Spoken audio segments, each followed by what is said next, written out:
是一场王牌与王牌的对决。当全红婵和陈芋汐作为对手同时出现在一场比赛中时，也就意味着其他国家的选手只能变成小迷妹，静静地看着这两位大神秀操作。外国跳水队煞费苦心研究的压水花技术，到了他们俩这里就是基本操作，直接将国外教练看得心服口服。这激动人心的比赛就是2023年跳水世界杯西安站女子10米跳台决赛现场。此次中国队派出全红婵和陈芋汐参战，昔日的王炸组合今天将变成对手，一决高下。虽然今天参赛的其他选手实力也非常强劲，但很可惜注定要沦为全红婵和陈芋汐的飞金版。首先登场的是意大利选手萨库拉，她的第一跳选择5253，第一难度系数3.2。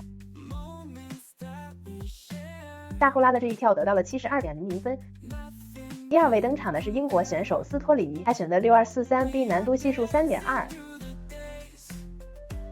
不愧是全红婵的好朋友，托里尼的这一跳得到了76.8分，展现了不俗的实力。随后就是我们中国选手陈芋汐的第一跳，选择107，低难度系数3.0。陈芋汐的状态不错，第一跳得到了85.5分。让我们来看全红婵的第一跳，同样是107，低难度系数3.0。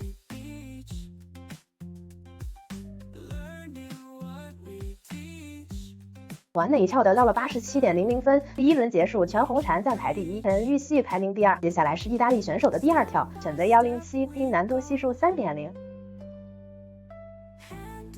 最后只得到了58.5分。同样的动作，在对比之下，你就知道中国队做的有多好。下面是英国选手的第二跳，选择407，低难度系数3.2。最后得到了67.2分。小姑娘歪了歪脑袋，也是十分清楚自己的问题出在哪。我们来看陈芋汐的第二跳407，低难度系数3.2，最后得到了92.8分。全红婵的第二跳同样选择407，低难度系数3.2。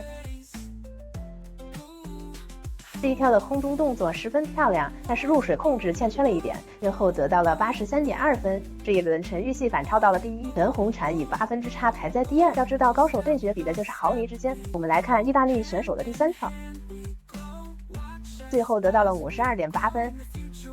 中国选手的第三跳，最后得到了67.5分。中国选手陈芋汐的第三跳126C，难度系数3.3。稳定一跳，再次得到了92.4分。中国选手全红婵的第三跳，选择6243，低难度系数3.2，同样得到了92.8分。这一轮，两位中国选手以绝对分差稳门占据第一，全红婵仅仅落后7分。现场的粉丝们也在为他加油打气。意大利选手的第四跳，最后得到59.45分。英国选手的第四跳，最后得到了67.2分。中国选手陈芋汐的第四跳，选择207，难度系数3.3。这一跳出现了严重失误，最后得到了69.3分。此时全红婵反超的机会来了，她同样选择207，难度系数3.3。看来俩人对207这个动作把握性都不大。全红婵的这一跳同样出现失误，只得到了69.3分。很可惜，这一轮全红婵并没有把握住机会，依然以7分之差排名第二。还剩最后一跳，到底是陈芋汐夺冠还是全红婵逆转呢？让我们拭目以待。意大利选手的最后一跳，最后得到了64.00分。英国选手的最后一跳，后得到了81.6分。接下来就是陈芋汐和全红婵的最后一跳，大家屏住呼吸，千万不要眨眼。陈芋汐选择5253，低难度系数3.2，稳稳的拿到了91.2分。此时压力来到了全红婵这里，全红婵的最后一跳5253，低难度系数3.2。裁判同样也给了91.2分，恭喜陈芋汐。不过全红婵之所以被大家喜欢，不仅仅是因为其强大的实力，更重要的是底层出身的她拥有着一颗不服输、打不到的大心脏，杀不死的只会让你变得更强大。让我们给全红婵加油点赞，同时也为陈芋汐点赞，你们都是好样们。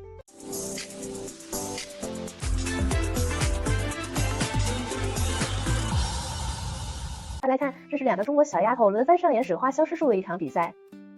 北京时间2022年6月28日，布达佩斯世锦赛女子10米跳台决赛在多瑙河体育馆正式拉开帷幕。本场比赛最大看点当属全红婵和陈芋汐的金牌之争。两个中国小丫头在世界跳水界都是神一般的存在，前者是东京奥运会一战成名奥运冠军，后者不单是奥运冠军，还是世锦赛该项目的卫冕冠军。不过从目前影响力来看，全红婵更胜一筹。此前两人连续3次交锋，均是全红婵胜出，所以陈芋汐也急于打破亚军不过3的战绩。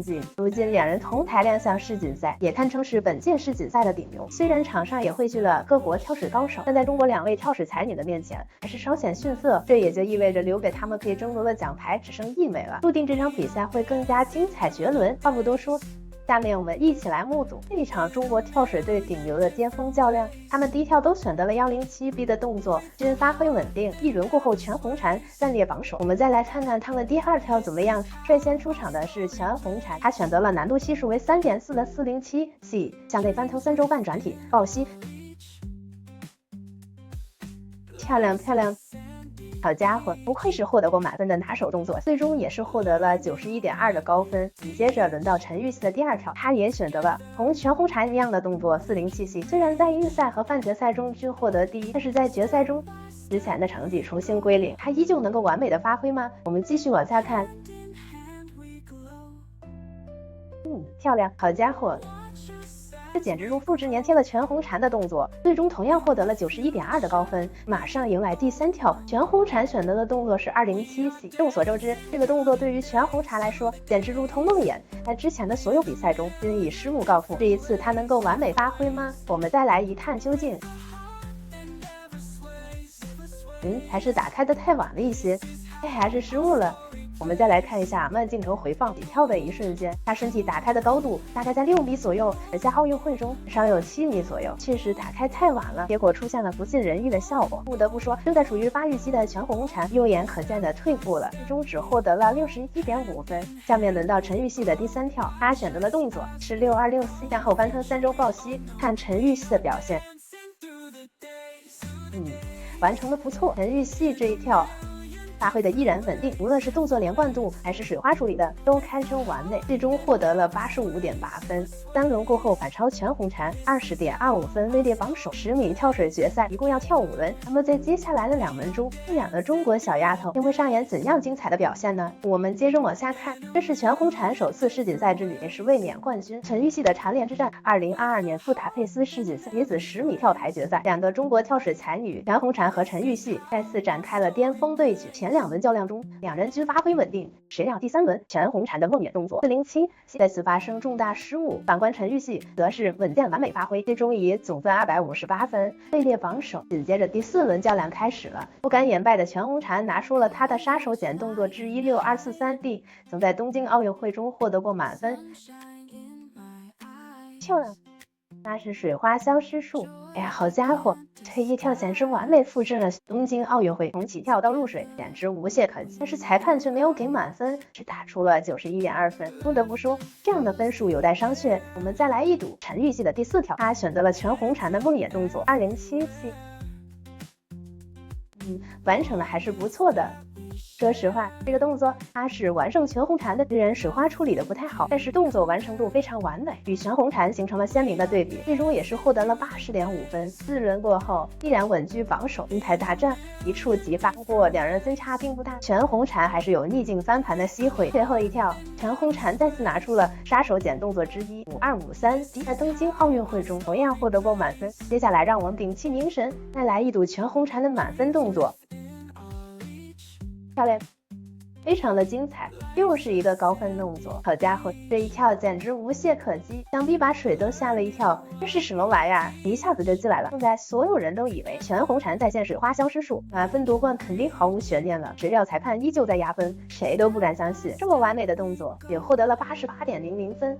没办法，谁让裁判是大爷呢？紧接着迎来陈芋汐的终极一跳，她选择了同全红婵一样的动作5253D， 向后翻腾2周半，转体1周半。如果这一跳她能完美发挥，金牌定是囊中之物。很漂亮。陈芋汐在本届世锦赛女子10米台的比赛当中凭借更加稳定的发挥打到了金牌。陈芋汐最后一跳虽然水花处理的不太完美，获得了78.4分，但是凭借前4轮激烈的优势，依然以0.3分之差战胜了全红婵，打破了与全红婵数次交锋的亚军成绩，一举卫冕了。另一枚宝贵的世锦金牌，也成为继伏明霞之后落在世锦赛上成功卫冕的第2人。全红婵输就输在凤眼动作207C 上，希望陈若琳教练能帮她早日克服心魔，相信她终究会迎来破除顽疾的一天。好了，请点赞、评论、加关注，聊体坛风云，来看卓越之巅。